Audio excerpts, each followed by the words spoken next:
সকল বন্ধুদেরকে জানাই দীপাবলির শুভ প্রীতি, শুভেচ্ছা ও অভিনন্দন।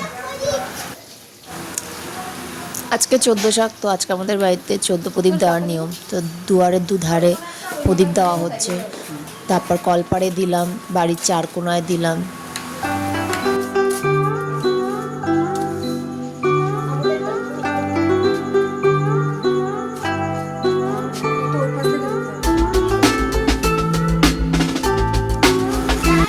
বাড়ির আনাচে কানাচে যেখানে যেখানে দেওয়ার নিয়ম সেখানে সেখানে দিয়েছি।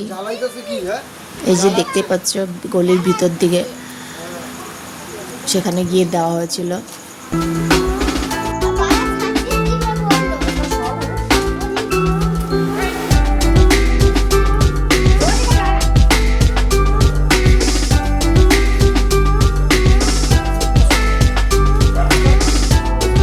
এবার আমি যাচ্ছি আমাদের ছাদে, তো ছাদের চারিপাশেও দিতে হবে। তার জন্য দেখো আমার ছেলে আগে আগে যাচ্ছে, আমি পিছন পিছন যাচ্ছি নিয়ে। কিন্তু আমার ছেলের কিন্তু খুব বেশি উৎসাহ এইসব জিনিসের প্রতি। আগে তো ছোটো ছিল, অত বুঝতো না, কিন্তু এখন বড় হচ্ছে, আস্তে আস্তে বুঝতে শিখেছে। তো এগুলোর আনন্দটা উপভোগ করে ও নিজেও। তো বা আমাকে বারবার করে বলছে না তাড়াতাড়ি চলো প্রদীপ দেবো, এখানে দাও ওখানে দাও, ওই বলে বলে দিচ্ছে। তো ওর খুবই উৎসাহ।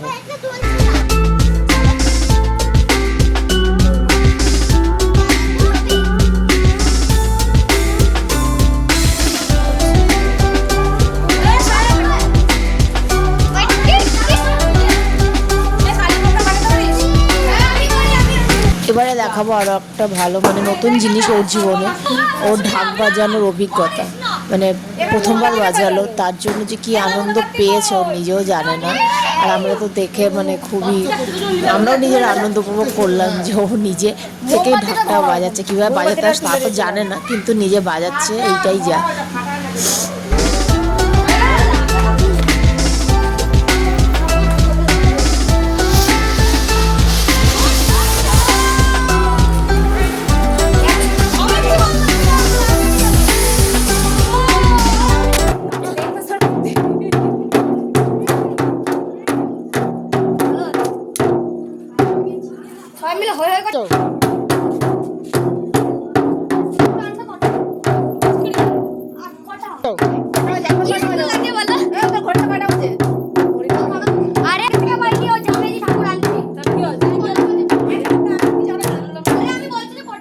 বাবা আবার বাজো আবার বাজো।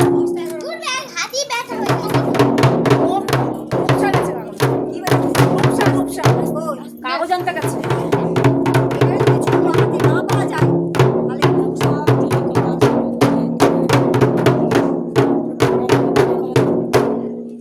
বাহ